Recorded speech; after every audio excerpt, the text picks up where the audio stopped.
New York City officials owe it to their upstream neighbors to postpone budget cutbacks that could harm Delaware River flood forecasting.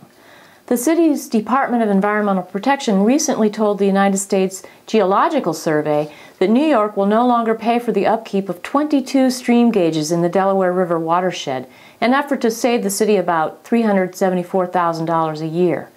The important question is whether the city's savings could threaten lives or property along the Delaware. Among the gauges on the budget chopping block are some that the National Weather Service uses in flood forecasting and flood modeling. One is in Matamoros in Pike County, about 30 miles upriver from Eilenberger's Landing in Monroe County, where some riverside houses have stood for 80 years. The National Weather Service uses these stream gauges to create a new flood analysis model for the Delaware River Basin Commission.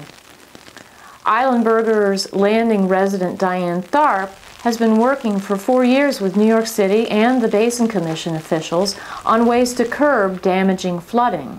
The historic flood of 1955 had back-to-back hurricanes with over 21 inches of rain, and the river came up to a height of about 36 feet. Yet in 2004, 2005, and 2006, we had far, far less rain, and the river came up 34 feet to right here above my windows.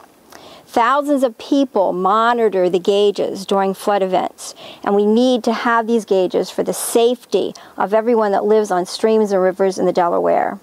We need to have this decision of closing these gauges absolutely reversed. New York City draws some of its drinking water from the Delaware, but communities upstream depend heavily on information from the gauges to measure stream flow and rising water levels.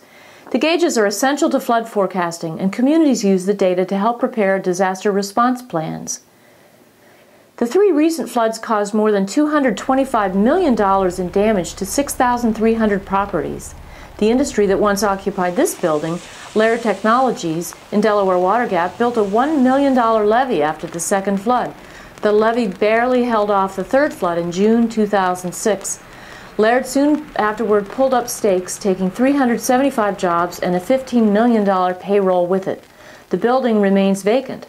So does this nearby motel, another flooding victim. U.S. Senator Chuck Schumer is challenging the city DEP to reverse its decision, and he's looking into using some economic stimulus funds to help maintain these vital gauges. A budget cut is one thing. Endangered lives and flood-ravaged property are another.